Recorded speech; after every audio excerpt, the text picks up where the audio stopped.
कहियो अरे कुरवे में बीतत रहे रात हो। अब का बनेलू आन जान।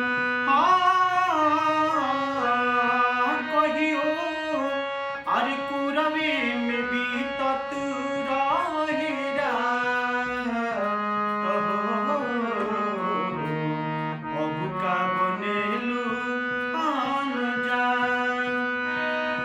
वो जब से अरे गहिलू बलम